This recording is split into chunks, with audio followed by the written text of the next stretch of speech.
Curious what pears do to a diabetic's blood sugar levels? Let's find out. Hi, my name is Sampoorn and I have been living with type 2 diabetes for the past 9 years.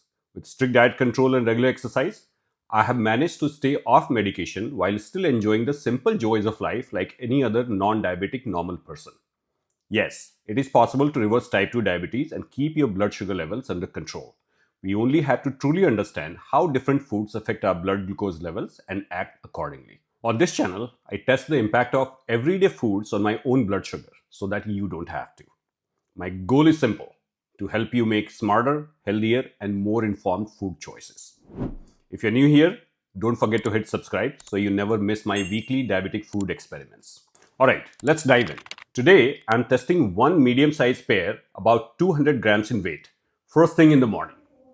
Empty stomach, because this will give me the true result without the influence of any other food or physical activity. Here's what this pear packs inside. Roughly 114 calories, the majority of which comes from carbs, 96%. To break it down, it contains about 30 grams of carbohydrates that include 20 grams of sugar and 6 grams of fiber, just 1 gram of protein and mere 0.3 gram of fat. In addition, it also contains smaller quantities of calcium, iron, potassium, and vitamin D. And here's the key number. The glycemic index of pear is low, around 35.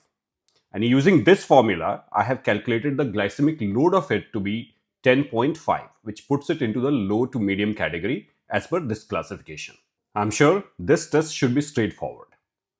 Let's see how my blood sugar reacts to it. I'll be tracking my blood sugar levels with this continuous glucose monitor, which provides me with minute-by-minute readings. Right before eating, my blood sugar is at 101 milligram per deciliter. Nothing alarming.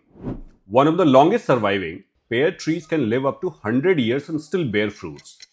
Given that our body needs about 25 grams of fiber every day and one pear provides us with 6 grams of fiber, all we need to eat are 4 pears for a day and our fiber intake for the day will be done. But don't do that, because along with fiber, it will also give you huge amounts of fructose. Alright, it's been a few hours since I had the pear. And now, the moment of truth. Is it a go or a no-go? But first, let me show you the framework I use to judge spikes. According to this chart, I treat spikes of under 40 points as safe, between 40 to 60 points as alarming, and anything above 60 as dangerous. So let's see where we land today. But before we look at the numbers, please make sure to watch this video till the end. Because after showing you the result, I'll also explain the science behind it. That way, the next time you eat pears, you will know exactly what to expect and how to act accordingly. I put the link to all of this research below in the description. You can check it if it interests you. And here it is.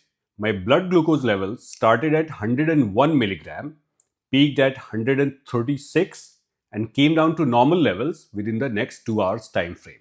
Looking at the pattern, initially my blood sugar levels dropped a little, coming down from 101 to 95 milligrams in first half hour.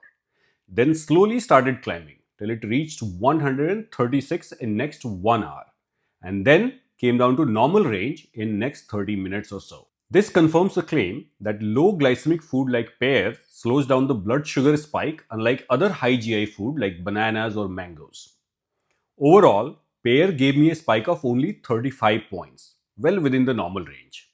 So needless to say, this spike is safe, and for me, pear is a go.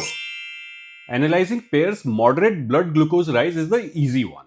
Here are the contributing factors. Number 1. Presence of fructose.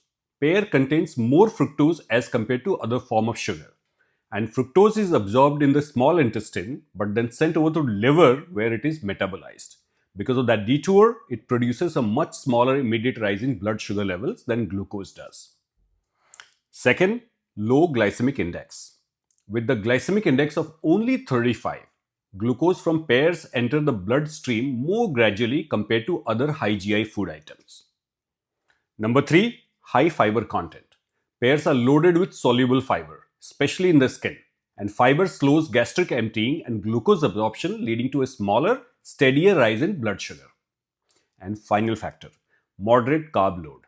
As compared with other food that I have been testing on this channel, pear has only 30 grams of carb, which is comparatively lower. and lower the carb, smaller the blood sugar spike. So this was my experience with Pear. Please comment and let me know, how does Pear impact your blood sugar levels? Remember, we are all in this fight together, and one way we can help each other is by sharing our experiences.